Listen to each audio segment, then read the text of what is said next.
नमस्कार, स्वागत है आपका सागर कोचिंग सेंटर भगवानपुर में। मैं हूं श्रवण कुमार सागर। आज के इस वीडियो में हम आपको बताने वाले हैं national means cum merit scholarship exam 2023-24 यानी एनएमएस एग्जाम 2023-24 के फॉर्म के बारे में।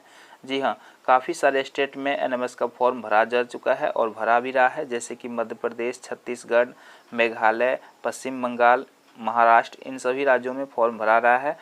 और एक और राज्य में, इसके अलावा दिल्ली में भी फॉर्म भरा रहा है और एक और राज्य में फॉर्म भरना शुरू हो चुका है। तो इस वीडियो में हम बताने वाले हैं कि इसमें कौन कौन फॉर्म भर सकते हैं, क्या स्कॉलरशिप मिलता है, कौन कौन से डॉक्यूमेंट्स लगता है। तो वीडियो को ध्यान से देखिएगा। अगर आप किसी भी स्टेट से आते हैं तो सभी के बारे में जानकारी दी जा रही है। तो यहाँ पर देखिए कि ये उड़ीसा का है। अगर आप उड़ीसा से आते हैं तो फॉर्म भरना आपका शुरू हो चुका है, फॉर्म भर सकते हैं। उड़ीसा के स्टूडेंट जो भी देख रहे हैं, तो आपके राज्य में 3314 यानी 3314 सीट है, यानी कि इतने विद्यार्थी को स्कॉलरशिप मिल सकता है। ठीक है। उसके बाद देखिए यहाँ पर दिया गया है कि क्लास 8 में जो स्टूडेंट पढ़ रहे हैं सरकारी स्कूल में या सरकारी स्कूल जो गवर्नमेंट से एडेड स्कूल है यानी प्राइवेट स्कूल भी, अगर उसको मान्यता प्राप्त है तो फॉर्म भर सकता है। और इसके अलावा जो है एग्ज़ाम जो आपका होना है वो 5 नवंबर 2023 को एग्ज़ाम होगा। तो एग्ज़ाम डेट भी आ चुका है आपका, 5 नवंबर 2023 को एग्ज़ाम होना है।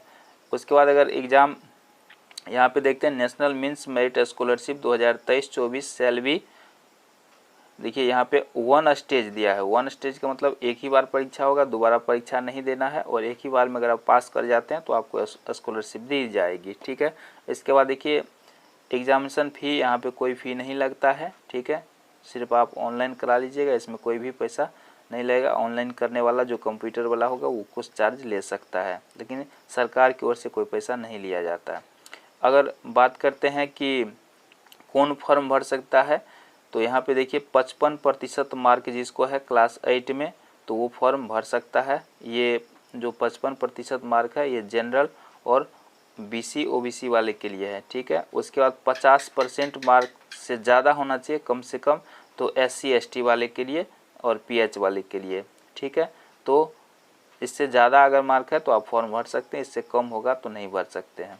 चलिए, उसके बाद क्लास 8 के जो क्लास 7th में इतना आपको, ठीक है, इन क्लास 7th में जिसको इतना मार्क है तो फॉर्म भर सकता है। जो स्टूडेंट अभी क्लास 8 में पढ़ रहे हैं वो फॉर्म भर सकता है। उसके बाद यहाँ पे देखिए कि तो 8 क्लास में भी जो पढ़ रहा है सेशन 2023-24 में वो फॉर्म भर सकता है। उसके बाद देखिए सालाना आय जो है आपका 3.5 लाख रुपया से कम होना चाहिए आपके फैमिली का, तभी आप फॉर्म भर सकते हैं। इसके अलावा जो विद्यार्थी नवोदय विद्यालय में या रेसिडेंटल स्कूल में पढ़ते हैं या जवाहर, तो इस सभी में अगर आप पढ़ते हैं तो आप फॉर्म नहीं भर सकते हैं। ठीक है। जो पहले से आपको लाभ मिल रहा है, जैसे कि नवोदय विद्यालय में आपको सरकार की ओर से फ्री में पढ़ाया जाता है, तो इस सभी में अगर आप पढ़ते हैं तो फॉर्म नहीं भर सकते हैं। इसके बाद जो है उड़ीसा की बात करते हैं, 3114 सीट है आपको। किस राज्य में कितना सीट है इस पर हम पहले ही वीडियो बना चुके हैं, तो अगर आप किसी और स्टेट चाहते हैं तो आप देख सकते हैं हमारे चैनल पर कि किस राज्य में कितना सीट है। अगर बात करते हैं ऑनलाइन कब से शुरू होगा, तो चलिए आपको बताते हैं। इसमें 2 पेपर होता है, तो इसके बारे में कई बार बता चुके हैं। मैट पेपर होता है और सेट पेपर होता है। ठीक है। और यहाँ पे आपको दोनों में 90-90 प्रश्न पूछे जाते हैं, 90 मिनट का समय भी मिलता है। क्वेश्चन क्या सब पूछा जाएगा, तो यहाँ पे आप स्पष्ट देखिए कि यहाँ पर आपको एनालॉजी से पूछा जाएगा, एनालॉजी रीजनिंग ट्रिक, इससे आपको 10 या 15 क्वेश्चन पूछे जाते हैं। उसके बाद क्लासिफिकेशन रीजनिंग से 10 या 15 क्वेश्चन, उसके बाद नंबरिकल सीरीज से 10 या 15 क्वेश्चन, पैटर्न से पूछा जाएगा। ठीक है। परसेप्शन से पूछा जाएगा और हिडन फिगर से। इन सभी रीजनिंग को आप अच्छी तरह से बना ले, इसमें से आपका क्वेश्चन पूछा जाता है। अगर सेट पेपर की बात करेंगे तो इसमें आपको फिजिक्स से क्वेश्चन पूछा जाएगा 11 क्वेश्चन, केमिस्ट्री से पूछा जाएगा, बायोलॉजी से पूछा जाएगा, मैथमेटिक्स से 20 क्वेश्चन पूछा जाएगा, हिस्ट्री से लगभग 11 क्वेश्चन, उसके बाद ज्योग्राफी से और पॉलिटिकल साइंस से भी आपको पूछा जाएगा और इकोनॉमिक्स से पूछा जाएगा। तो सब मिला के 90 क्वेश्चन पूछा जाएगा।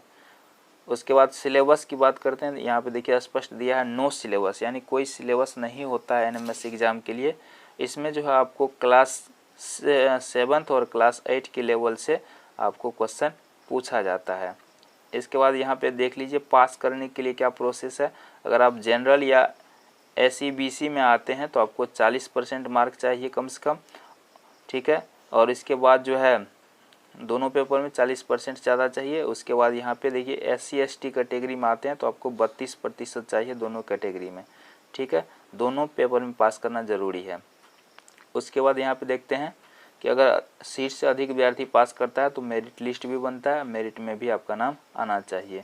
उसके बाद यहाँ पे देखिए अगर आप पास कर जाते हैं तो आपको 1000 रुपया पर मंथ दिया जाएगा 4 साल तक, ठीक है। क्लास 9वीं से लेकर के क्लास 12वीं तक आपको छात्रवृत्ति दी जाएगी।